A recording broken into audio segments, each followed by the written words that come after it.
एक पांड्य देश में मलय ध्वज नाम के एक राजा हुआ, जिनके घर में संतान नहीं थी, औलाद नहीं थी। जब एक बार पांड्य देश के राजा मलय ध्वज ने शिव जी की आराधना करी तो वर मांगा कि मुझे मेरे घर में औलाद नहीं है, औलाद हो जाए, संतान। एक बेटी ने जन्म लिया। उस बेटी के शरीर पर 3 स्तन थे।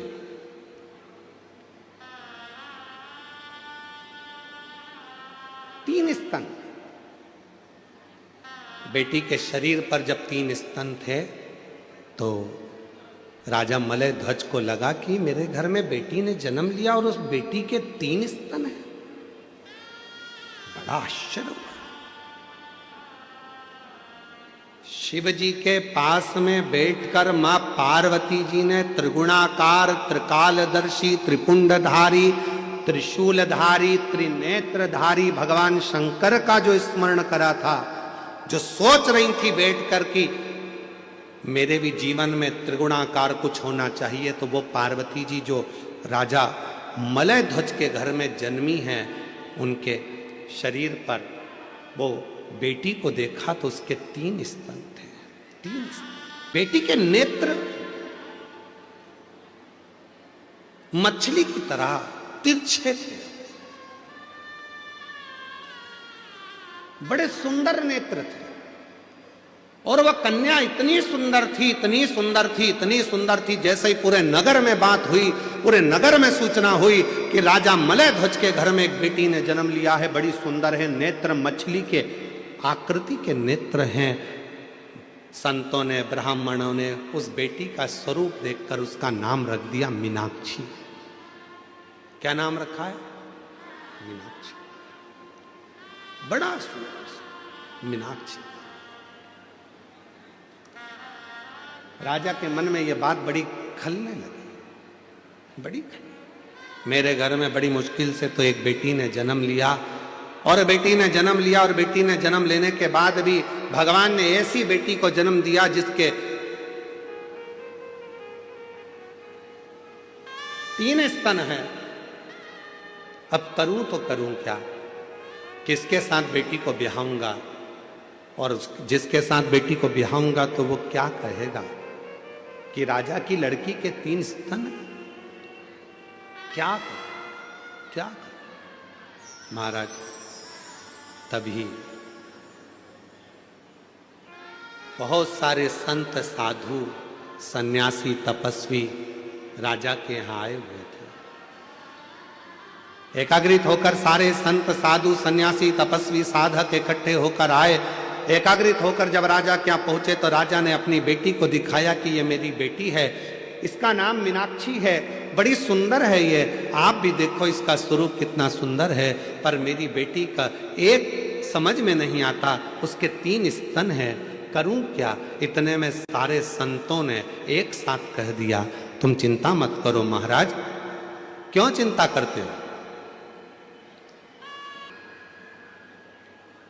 पहली बार जिस दिन अपने पति के सामने जाएगी और जिस दिन इस मीनाक्षी को अपने पति का दर्शन होगा, पहली बार ये अपने पति के सम्मुख में जाएगी या पति को देखेगी, उसी समय पर इसका एक स्तन गिर जाएगा और जो 2 स्तन हैं केवल वही इसके शरीर पर रहेंगे।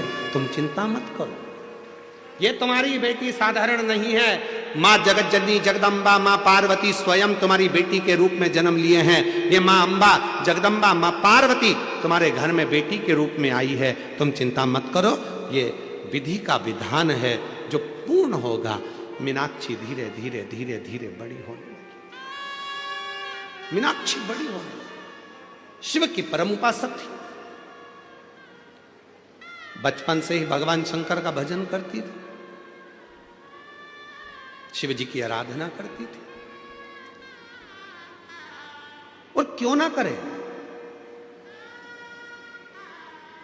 पशु, पक्षी, जलचर, थलचर, वायुचर, गंधर्व, अप्सरा, किन्नर, नाग, देवता, सुर, असुर सब शिव जी की आराधना करते हैं, सब शंकर की आराधना करते हैं। यहां तक शिव महापुराण की कथा कहती है, एक बार भगवान राम जी रामेश्वर में पहुंचे ही थे और बालू रेत का शिवलिंग का निर्माण करते थे। शिव जी का नियम था पार्थिव शिवलिंग का निर्माण करना। पार्थिव शिवलिंग का निर्माण कर रहे थे तो शिव जी के पास में केकड़ा दौड़ दौड़ कर आ रहा था। भगवान राम जी उस केकड़े को हटाते जा रहे थे। वो केकड़ा फिर आ रहा था, राम जी फिर उस केकड़े को हटा रहे थे। केकड़ा फिर आ रहा था, राम जी उस केकड़े को फिर हटा रहे थे। वो केकड़ा बार बार आता रहा। आखिरी में राम जी ने उस केकड़े को हटाया और थोड़ी देर बाद जो बालू का शिवलिंग बनाया था भगवान राम जी ने, उस बालू के शिवलिंग को राम जी जल में विसर्जन करे तो जल में विसर्जन होते हुए उस शिवलिंग को उस केकड़े ने पकड़ लिया। उस केकड़े ने उस शिवलिंग को पकड़ लिया और वो केकड़ा शंकर भगवान के शिवलिंग के साथ बहता बहता बहता बहता समुद्र के एक छोर पर पहुंच गया। एक छोर। शिव की आराधना कौन नहीं करता? भारत की भूमि पर शंकर भगवान का एक मंदिर ऐसा है जिसकी आराधना केकड़ा करता है और वो दूर नहीं है, तुम्हारे मुंबई के पास में है, सूरत में। शिव जी का एक मंदिर है जहां पर शंकर भगवान के शिवलिंग के पास में केकड़ा आराधना करता है। दुनिया में दूसरे दूसरे प्रसाद चढ़ते होंगे, फूल चढ़ते होंगे, पर वहाँ भारत की भूमि पर एक मंदिर ऐसा शंकर का सूरत गुजरात में है जहाँ शंकर के शिवलिंग के पास केकड़े चढ़ाए जाते हैं। आप शिव घेला भी कहते हैं जो सूरत में विराजमान। शिव का एक मंदिर ऐसा जहाँ केकड़ा आराधना करता है। पशु पक्षी आराधना करते हैं, इसलिए शिव जी का नाम पशुपति नाथ होता है। 3 स्तन को जानकर राजा बड़े दुखी थे, पर संतों ने, ब्राह्मणों ने, साधुओं ने कह दिया था कि जैसे इसको इसके पति का दर्शन होगा इसका एक स्तन गिर जाएगा, 2 स्तन रह जाएंगे। मीनाक्षी बड़ी वीर थी, प्रबल थी। शिव की आराधना वो बाल्यावस्था से करती थी। और फिर निवेदन है, दुनिया की भाग्य लिखना विधाता का काम है, भाग्य लिखना देवता का काम है, पर भाग्य को पलट देना देवाधिदेव महादेव का काम है जो भाग्य को पलट देता। मलय ध्वज के मन में भाव आ गया, मेरी बेटी का विवाह कर। बेटी ने विजयता प्राप्त कर ली, जगह जगह जगह जगह। इतनी वीर थी मलय ध्वज की बेटी मीनाक्षी, इतनी वीर थी कि वो हर जगह पर विजयता प्राप्त कर कर आती। विजयता। मीनाक्षी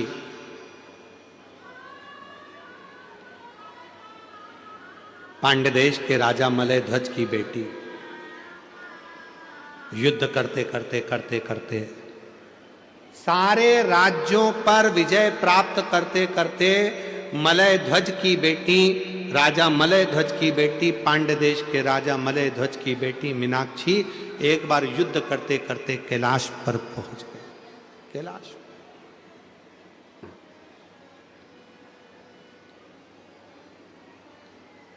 शिव की भगत थी, भगवान शंकर की आराधना करती थी, साधना में डूबी रहती थी। शिव की साधना करती थी मीनाक्षी, इसलिए शंकर भगवान के नजदीक में पहुंची है। शिव की उपासना करती थी मीनाक्षी, इसलिए शंकर भगवान के मंदिर तक, भगवान शंकर तक पहुंची है।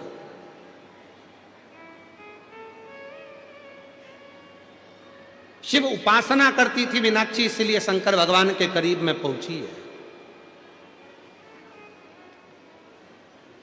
और वह मीनाक्षी पहली बार जब भगवान देवाधिदेव महादेव कैलाश पर बैठकर साधना में लीन थे, और जैसे ही मीनाक्षी शिव जी के सामने जैसे ही पहुंची, शंकर भगवान तो नेत्र भी नहीं खोले थे, केवल नेत्र बंद कर कर शंकर भगवान अपनी तप साधना में बैठे थे और मीनाक्षी जैसे ही शंकर जी के सामने पहुंची कि मीनाक्षी का एक स्तन अपने आप गिर गया। केवल मीनाक्षी के 2 स्तन रह गए और मीनाक्षी को समझ में आ गया कि मैंने संतों के मुख से सुना था, साधुओं के मुख से सुना था, गुरुओं के मुख से सुना था, जब तुम्हारा पति तुम्हारे सामने आएगा तब तुम्हारा 3 स्तन में से 1 स्तन अपने आप कटकर गिर जाएगा, केवल 2 स्तन रह जाएंगे। मीनाक्षी को लगा क्या मेरे पति शिव है? क्या मेरे पति शंकर है? ओघड़दानी, शंभु, शिव? मीनाक्षी का 3 स्तन थे, 1 स्तन गिर गया। मीनाक्षी को समझ में आ गया शिव मेरे पति है, शंकर मेरे पति है। गई घर। आज पिता मलयध्वज के पास जाकर मुस्कुराकर बेटी ने अपने पिता को गले लगाकर कहा, बाबुल, पिताजी, आज एक खुशी की बात है। पिता ने कहा, क्या हुआ? आज मेरे 3 स्तन में से 1 स्तन अपने आप गिर गया। क्या तुझे कोई मिला था? हां, मैं युद्ध करती करती करती करती कैलाश पर्वत पर पहुंच गई। वहां देव अधिदेव महादेव बैठे थे, उनके सामने जाकर खड़ी हो गई, मेरा स्तन गिर गया। बेटी कहती है, पिताजी, मुझे लगता है कि भगवान शंकर मेरे पति हैं, शिव मेरे पति है। पिता ने डांटा, फटकार लगाई, मूर्खों जैसी बात करती हो, क्या शिवजी तुम्हारे पति हो सकते हैं? कहां देव अधिदेव महादेव भगवान शंकर और तुम कहती हो कि शंकर जी तुम्हारे पति होंगे? संत ने कहा था, साधु ने कहा था, सन्यासी ने कहा था, तपस्वी ने कहा था, साधक ने कहा था, उपासक ने कहा था, जिस दिन तुम अपने पति के सामने जाओगी तुम्हारा 1 स्तन गिर जाएगा। और वही हुआ है। मैं भगवान शंकर के सामने गई हूं तो मेरे 3 स्तन में से 1 स्तन गिर गया है, और मतलब शिव मेरे पति हैं। पिताजी ने समझाया, शंकर जी तुम्हारे पति नहीं हो सकते, पर मीनाक्षी मानने को तैयार नहीं हुई। तब शिव की साधना में मीनाक्षी डूबने लगी। शिव की साधना, और भगवान देव अधिदेव महादेव की साधना में मीनाक्षी इतनी डूब गई। प्रतिदिन ऐसा कोई दिन नहीं जाता था जिस दिन मीनाक्षी भगवान शंकर के पार्थिव लिंग बनाकर पूजन ना करती हो, जिस दिन मीनाक्षी बेलपत्र समर्पित ना करती हो, जिस दिन मीनाक्षी शिव की साधना ना करती हो। डूबी रहती थी शिव के नाद में, शिव के नाद। ध्वज ने बुलाया अपनी बेटी मीनाक्षी को, अपने पास में बुलाकर कहा, मीनाक्षी, क्या तुम शिव की साधना कर रही हो? मानता हूं, मैं शंकर का भजन करता हूं, मैं शिव की साधना करता हूं। तुम शंकर भगवान का भजन करती हो, शिव की साधना करती हो, हम जानते हैं, तुम भी शंकर की साधना करो, हम भी शंकर की साधना करते हैं। पर मेरा निवेदन है, तुम ये मत कहो कि शिव तुम्हारे पति होंगे, पर मीनाक्षी तो मीनाक्षी शंकर की साधना में डूबी रहती। शिवजी चले गए, मीनाक्षी को वचन नहीं दिया। मीनाक्षी फिर तप में लग गई। इतना तप मीनाक्षी ने करा कि भगवान भोलेनाथ को फिर आना पड़ा। शिवजी ने कहा, तुम्हारे प्राण चले जाएंगे मीनाक्षी। मीनाक्षी कहती है, मैं मर जाऊं चलेगा, पर पति तो तुमको ही बनाऊंगी। तब भगवान शंकर राजी हुए, ठीक है मीनाक्षी, मेरा ही एक अंश स्वरूप तपस्या में लीन होगा, उससे तेरा मिलन होगा, उसका नाम मेरे ही नाम के अनुकूल, मेरा ही प्रतिबिंब, और मैं स्वयं ही एक पुरुष के रूप में तेरे सम्मुख में आऊंगा, जिससे तेरा विवाह होगा। एक सुंदर सुंदरेश्वर पुरुष के रूप में भगवान शंकर प्रकट हो गए। कौन से पुरुष? सुंदरेश्वर महादेव। सुंदरेश्वर महादेव इतने सुंदर, इतने सुंदर, चेहरे का तेज इतना था मेरे शंकर भगवान का कि मीनाक्षी के सामने जैसे ही मेरे देव अधिदेव महादेव, मेरे महाकाल राजा, मेरे विश्वनाथ, मेरे कृष्णेश्वर नाथ, मेरे भीमा शंकर, मेरे त्र्यंबक नाथ जैसे ही सामने आए, मीनाक्षी के आंख बार बार बंद चालू होने लगी शिव के तेज को देखकर। शिव इतने सुंदर थे, इतने सुंदर। ईश्वर महादेव शिव का प्रतिबिंब स्वरूप देखा, मीनाक्षी ने शंकर भगवान का स्वरूप देखा। राजा मलय ध्वज को मालूम पड़ा और राजा मलय ध्वज ने हाथ जोड़कर सुंदरेश्वर महादेव के साथ में मीनाक्षी देवी का मंगल विवाह कर दिया। जब सुंदरेश्वर महादेव के पास में मीनाक्षी जी आई तो शिव जी ने कहा, ए मीनाक्षी, याद करो तुम पार्वती हो, मेरे करीब में बैठकर मेरे त्रिगुणाकार स्वरूप का वर्णन कर रही थी। तुम्हारे मन में भाव आ गया था कि त्रिगुणाकार प्रभु के लिए मैं भी त्रिगुणाकार कोई स्वरूप धारण करूं, इसलिए तुम्हारा जन्म मलय ध्वज के घर में हुआ और तुम्हारे 3 स्तन हुए। 3 स्तन होने पर तुम्हारा एक स्तन मुझे देखकर नीचे गिरा और तुम मुझे सुंदरेश्वर महादेव के रूप में प्राप्त कर ली। हे मीनाक्षी, संसार सागर के उद्धार के लिए तुम मीनाक्षी के रूप में पूजाओगी और मैं सुंदरेश्वर महादेव के रूप में पूजाऊंगा। तमिलनाडु का वो पवित्र मदुरई का मीनाक्षी मंदिर आज भी 7 अजूबों में एक अजूबा है, जहां मीनाक्षी देवी और सुंदरेश्वर महादेव का पूजन होता है, जहां दुनिया के लोग दर्शन करने के लिए जाते हैं। आज भी